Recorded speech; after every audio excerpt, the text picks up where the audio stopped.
Dear students, a very warm welcome to all of you in my today's lecture of Managerial Economics.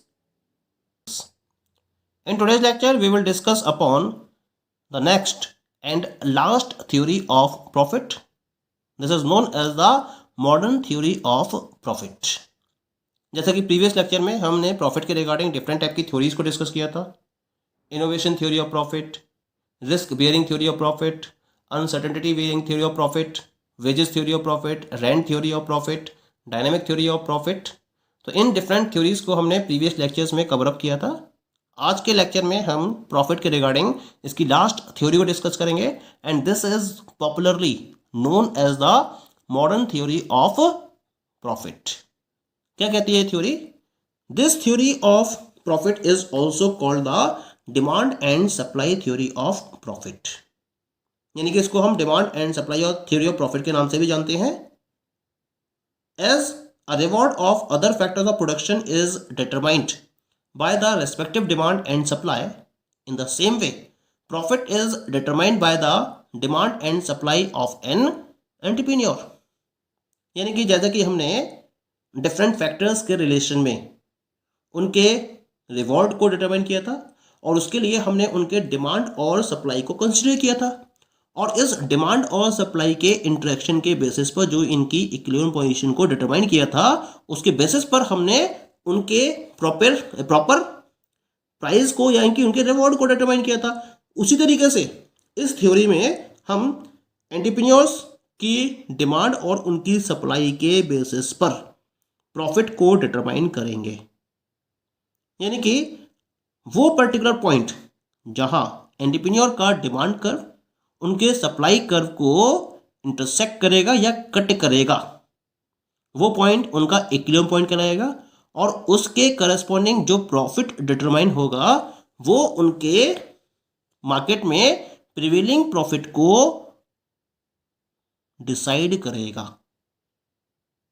ये equilibrium point define करेगा जहां जो entrepreneurs है ये normal profit को earn कर रहे होंगे। इसको हम एंटरप्रेन्योर की अपॉर्चुनिटी कॉस्ट के नाम से भी जानते हैं। तो इसके लिए सबसे पहले हमें स्टडी करना पड़ेगा डिमांड फॉर एंटरप्रेन्योर्स, क्योंकि हमें डिमांड फॉर एंटरप्रेन्योर्स को डिस्कस करना है, सप्लाई ऑफ एंटरप्रेन्योर को डिस्कस करना है, और इस डिमांड और सप्लाई के इंटरेक्शन के बेसिस पर उनके प्रॉफिट को डिटरमाइन करना है। तो सबसे पहले हमें टॉपिक डिस्कस करना पड़ेगा यहां पर demand for entrepreneurs. Demand for an entrepreneur depends on its marginal revenue productivity (MRP). If MRP is higher, then the demand for an entrepreneur will be high and profit will also be higher and vice versa.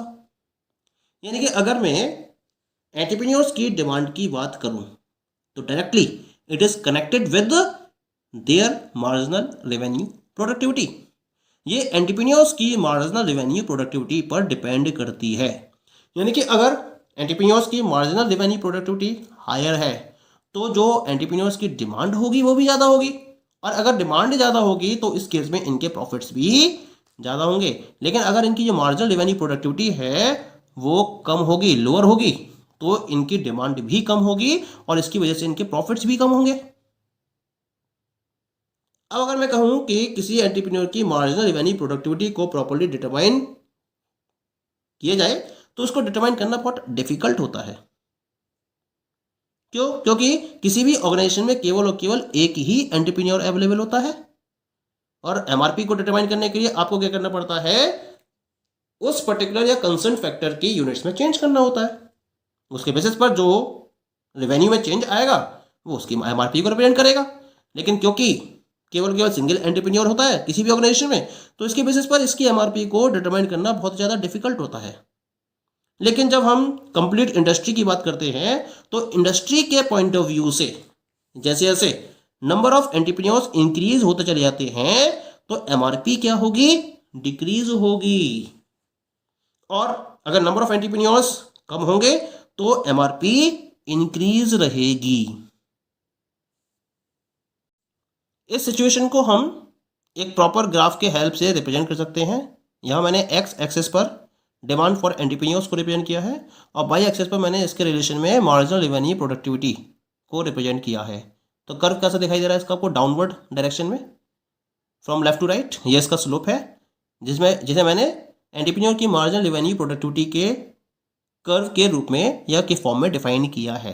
यहाँ ये सो रहा है कि जैसे जैसे entrepreneurs की demand लगातार अगर इंक्रीज होगी तो जो उनकी मार्जिनल रेवेन्यू प्रोडक्टिविटी है वो कम होती चली जाएगी, ठीक है। और जैसे डिमांड फॉर एंटरप्रेन्योर्स कम होगी, उनकी जो मार्जिनल रेवेन्यू प्रोडक्टिविटी है वो लगातार इंक्रीज होती चली जाती है। Now come to the supply of entrepreneurs. When we are talking about the supply of entrepreneurs, then it totally depends on the rate of return or profit. ये किस पर डिपेंड करेगी, प्रॉफिट का लेवल क्या है उस इंडस्ट्री के अंदर, या रेट ऑफ रिटर्न क्या है इंडस्ट्री के अंदर। यानी कि अगर रेट ऑफ रिटर्न ज़्यादा दिखाई दे रहा होगा किसी भी इंडस्ट्री में, या प्रॉफिट के चांसेस ज़्यादा दिखाई दे रहे होंगे, तो वहाँ एंटरप्रेन्योर्स की सप्लाई क्या होगी, बढ़ती चली जाएगी।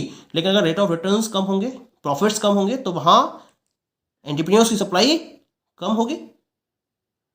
इसके साथ साथ we can say that there is direct and positive relationship between the profit and the supply of entrepreneurs. तो एक डायरेक्ट रिलेशन हो गया इस तरीके से। अगर हम प्रॉफिट की और सप्लाई ऑफ एंटरप्रेन्योर्स की बात करें तो इस बेसिस पर इन दोनों के बीच में एक पॉजिटिव रिलेशनशिप हो गया। यानी कि जितना ज़्यादा रेट ऑफ रिटर्न रहेगा मार्केट में, एंटरप्रेन्योर्स की सप्लाई उतनी ही ज़्यादा होगी, और जितना रेट ऑफ रिटर्न कम होगा मार्केट में, एंटरप्रेन्योर्स की सप्लाई उतनी ही कम होगी। तो एक डायरेक्ट रिलेशन को रिप्रेजेंट कर रहा है between the supply of entrepreneur and the rate of return. तो इसको हम एक प्रॉपर्ली डायग्राम की हेल्प से रिप्रेजेंट कर सकते हैं। तो यहाँ मैंने डायग्राम रिप्रेजेंट किया है, और इस डायग्राम में मैंने एंटरप्रेन्योर्स के सप्लाई कर्व को डिफाइन किया है। यहाँ मैंने एक्स एक्सिस पर सप्लाई ऑफ एंटरप्रेन्योर्स को रिप्रेजेंट किया है, और इसके करस्पॉन्डिंग वाई एक्सिस पर प्रॉफिट्स को रिप्रेजेंट किया है, यानी कि रेट ऑफ रिटर्न को रिप्रेजेंट किया है। और इसका जो कर्व है वो कैसा है, it is upward from left to right, और इसको मैंने एस एस से रिप्रेजेंट किया है, जो क्लियरली ये शो कर रहा है कि जैसे जैसे हम प्रॉफिट को इंक्रीज करते चले जाएंगे, एंटरप्रेन्योर्स की सप्लाई लगातार इंक्रीज होती चली जाएगी। और अगर प्रॉफिट डिक्रीज होंगे, रेट ऑफ रिटर्न डिक्रीज होगा, तो एंटरप्रेन्योर्स की सप्लाई भी कम होगी। Okay, now we come to the determination of profit with the help of demand for entrepreneurs and supply of entrepreneurs under imperfect competition.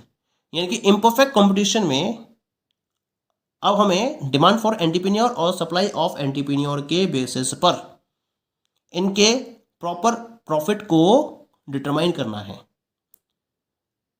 Under imperfect market, structure profit will be determined at a point where both demand and supply curve intersects with each other, जैसा कि मैंने इस diagram में represent किया है।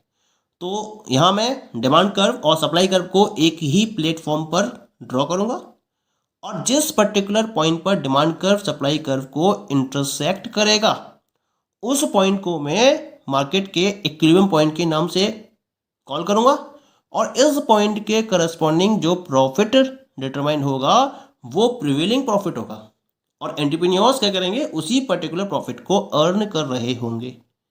यहाँ मैंने एक डायग्राम रिप्रेजेंट करा है इसके रेफरेंस में। इस डायग्राम में एक्स एक्सिस पर मैंने demand for and supply of entrepreneurs को रिप्रेजेंट किया है, शो ऑफ किया है, और बाई एक्सिस पर प्रॉफिट एंड प्राइस को रिप्रेजेंट किया है, डीडी, जो downward from left to right की शेप में है। ये डिमांड कर्व फॉर एंटरप्रेन्योर्स को रिप्रेजेंट कर रहा है।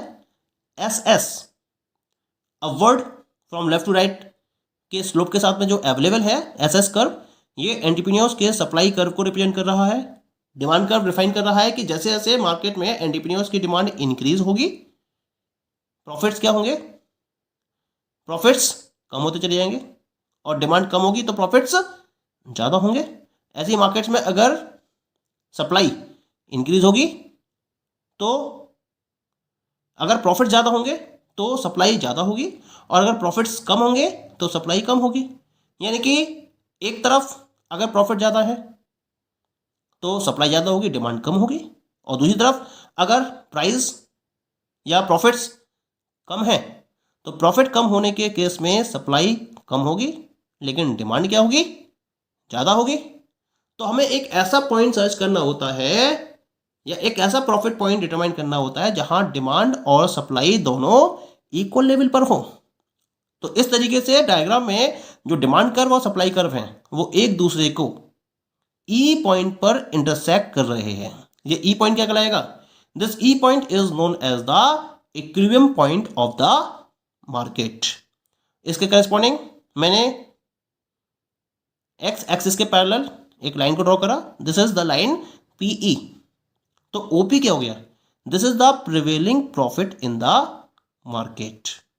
क्योंकि सप्लाई कर्व क्या है? एस एस, तो हमें एक एरिया डिफाइन हो रहा है, this is the area P S E.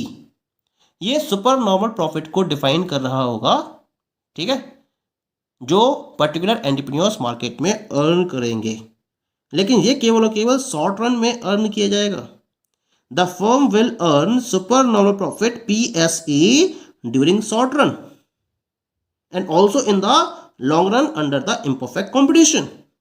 क्योंकि जो गुड्स हैं इनको सेल किया जा रहा है at a price which is more than it's average cost.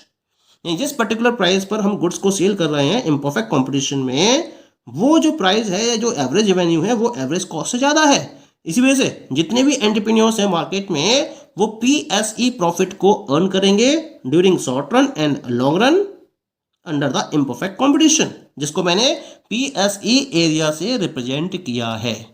और इस तरीके से हम क्या कर सकते हैं, इम्परफेक्ट मार्केट में एंटरप्रेन्योर के रेफरेंस में प्रॉफिट को प्रॉपर्ली डिटरमाइन कर सकते हैं। ठीक है, तो यहाँ मैंने इसको प्रॉपर्ली थ्योरी इसकी डिफाइन करी है, जहाँ मैंने ई को डिफाइन करा है पॉइंट ऑफ इक्विलिब्रियम, ओपी को डिफाइन करा है प्रॉफिट एट इक्विलिब्रियम, और ये भी बताया यहाँ पर कि जो फर्म है वो short run and long run दोनों ही केस में इम्परफेक्ट कॉम्पिटिशन में सुपर नॉर्मल प्रॉफिट PSE को अर्न कर रही होंगी। क्योंकि यहाँ पर जो गुड्स सेल किए जा रहे हैं उनका जो एवरेज रेवेन्यू है वो उनकी एवरेज कॉस्ट से ज़्यादा है। तो इस तरीके से मॉडर्न थ्योरी ऑफ प्रॉफिट का यूज करते हुए हम एंटरप्रेन्योर्स के प्रॉफिट को प्रॉपर्ली डिटरमाइन कर सकते हैं। Thank you.